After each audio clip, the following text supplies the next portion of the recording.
आज हम क्लास 12 हिंदी आरो भाग 2 के सेकंड चैप्टर पतंग का संदर्भ प्रसंग व्याख्या और काव्य सौंदर्य देखेंगे।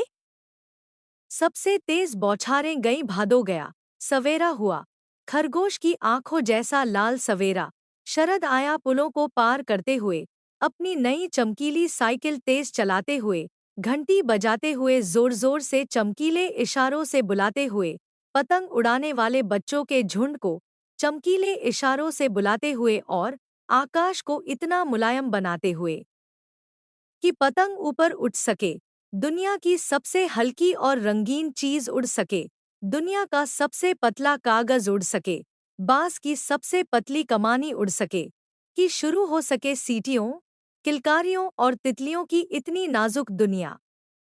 संदर्भ प्रस्तुत पंक्तियां आलोक धनवा द्वारा रचित पतंग नामक कविता से ली गई है, जो आरोह भाग 2 में संकलित है।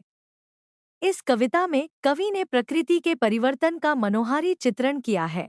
प्रसंग प्रस्तुत पंक्तियों में कवि ने प्रकृति एवं मौसम में होने वाले परिवर्तनों एवं उनसे रोमांचित पतंग उड़ाने को उतावले बच्चों की उमंगों का सजीव चित्रण किया है। व्याख्या प्रस्तुत पंक्तियों में कवि ने भादो मास के बाद जो नया सवेरा आता है उसका वर्णन किया है। जब भादो मास में तेज वर्षा की बौछारों का अंत होता है, उसी प्रकार व्यक्ति के जीवन में भी हर कठिन समय का अंत होता है और बाद में खुशियों का आगमन होता है। खरगोश की आंखों के समान सुंदर व चमकदार सवेरा आता है, जो कि अनेक शरद ऋतु को और पुलों और झाड़ियों को पार करके आया है, अर्थात मानव जीवन में अंधकार को समाप्त करके जो सवेरा आया है वह बहुत सी कठिनाइयों को सहन करके आया है। कवि इस नई ऋतु को मानव के रूप में प्रस्तुत करते हुए बताते हैं कि नई ऋतु चमकदार साइकिल पर सवार होकर साइकिल को तेज चलाते हुए और घंटी बजाते हुए जोर शोर से चमकीले संकेत द्वारा बच्चों के संपूर्ण को पतंग उड़ाने के लिए बुला रही हैं। अब आकाश इतना साफ सुथरा हो गया है कि अब पतंग बहुत आसानी से उड़ सकती है।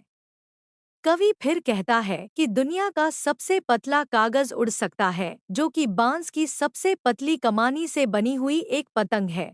इसके साथ वातावरण इतना मधुर हो गया है कि अब बच्चे खुशी से चिल्ला रहे हैं और साफ आकाश में इन पतंगों के साथ तितलियां भी उड़ रही हैं। इस सुंदर दृश्य को देखकर अनेक नई भावना उत्पन्न हो रही है। काव्य सौंदर्य कवि ने प्रकृति सौंदर्य का अद्भुत चित्रण किया है। मानवीकरण अनुप्रास अलंकार का प्रयोग हुआ है। भाषा सरल और सहज है। खड़ी बोली भाषा का प्रयोग किया गया है। तत्सम, तद्भव और विदेशी भाषा के शब्दों का प्रयोग किया गया है।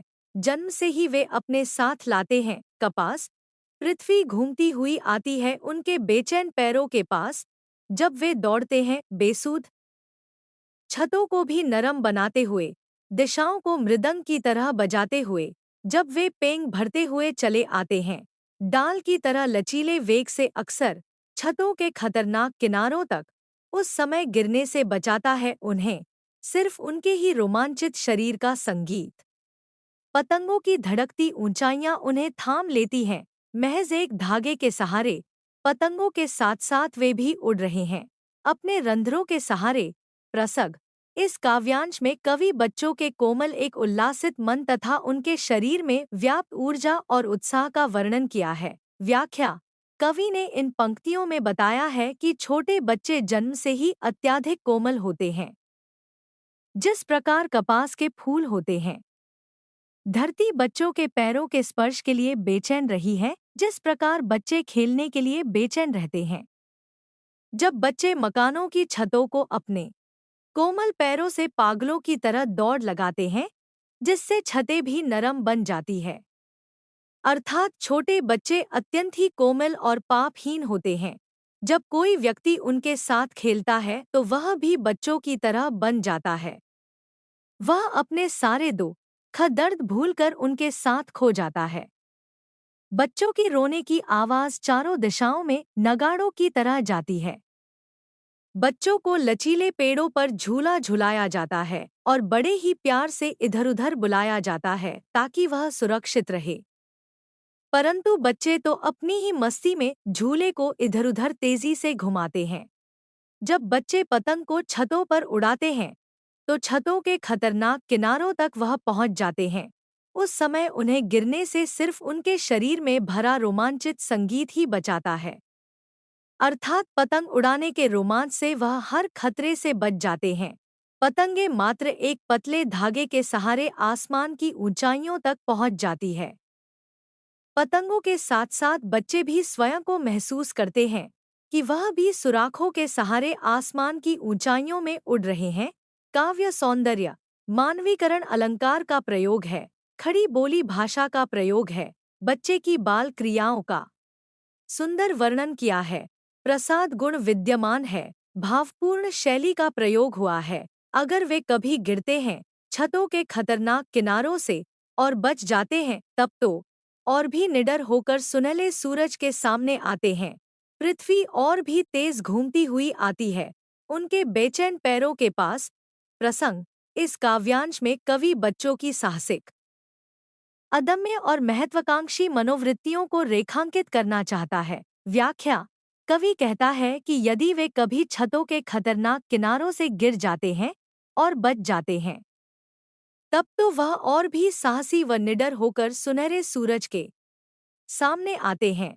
अर्थात अब तो सूर्योदय होते ही बिना किसी डर के पतंग उड़ाने को तैयार हैं। अब पृथ्वी उनके साहस और निडरता भरे स्वभाव को देखकर उनके पैरों के पास आ जाती है। जो पैर बेचैन है, जिन्हें आराम करने में कोई आनंद नहीं आता है। काव्य सौंदर्य बच्चों के साहस व निडरता का चित्रण किया गया है।